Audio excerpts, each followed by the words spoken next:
Hello, traders. FX Pip Collector here. Today is Wednesday, July 3rd, and this is my analysis on the gold versus the dollar, starting on the monthly, working my way down to the 1 hour time frame for the full top-down analysis. So, gold versus the dollar on the monthly, I think is very, very clearly still in a wave 1, 2, and 3. I still don't think the wave 3 is over. I still think it needs to go up to at least a 161.8 before we see a wave 4 and a wave 5.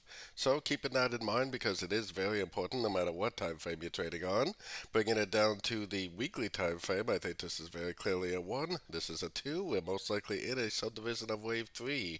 Probably a 1 of 3, a 2 of 3, 3 of 3, 4 of 3, and we're probably going to go up for a 5 of wave 3, probably all the way up to about 2550 at the 161.8 fib extension. So heading down to the daily time frame. Daily time frame, I think this is all a wave 4. Definitely does resemble like an ABCDE, kind of like a falling wedge or something. We need to see a breakout. Once we see a breakout, it should confirm that the wave 4 is over. Then we definitely are going to want to go long at the end of every pullback we see once we confirm that this is the end of a correction with a breakout, hopefully a retest, and a nice entry to go long at the retest. So let's take it right down to the 4 hour time frame. So we've been very, very rangy pretty much all week long, and tomorrow is a big, big holiday for the dollar pairs. So for the US and all the dollar pairs are probably going to be pretty slow going into tomorrow. But we do have some dollar news today, so hopefully what happens. I was originally thinking this was going to go down to a lower fib level, which I still think is pretty possible.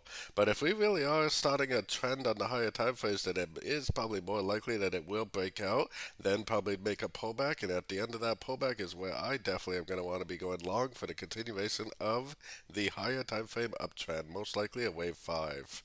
So going right down to the 1 hour time frame, like I said, the market has been extremely, extremely rangy. I was definitely originally thinking it was going to go down to either the 50 to 61.8, which I still think is very likely. We are at the top of the range right now, so if it does go down, if it does break structure, I would probably take it as a short, maybe ride it all the way down to the 50 to 61.8. On the other hand, if it does break out of this trend line, which is this wedge on the higher time frames, then it probably would make a pullback. That would be an awesome opportunity to go long for the continuation of the uptrend. So I would definitely be watching for either a break down, a break of structure down, confirming that we're probably heading down to the 50 to 61.8, or I would be waiting for a break of this trend line and a retest to go long for the continuation of wave 5, which would probably be taking it all the way up to about the 2550 area. So don't forget to join my free Discord channel, which is linked down here in the corner, and don't forget to check out my website if you'd like to get access to my swing trade setups and my daily live Zoom meetings. As always, thank you and happy trading.